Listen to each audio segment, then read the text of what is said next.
পহু চৰে তাকে দেখি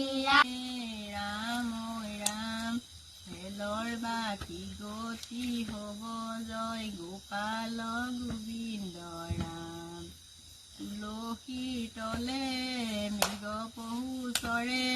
তাকে দেখি ৰামচন্দ্ৰই শৰণ ৰাতিৰ বুকুত দেখা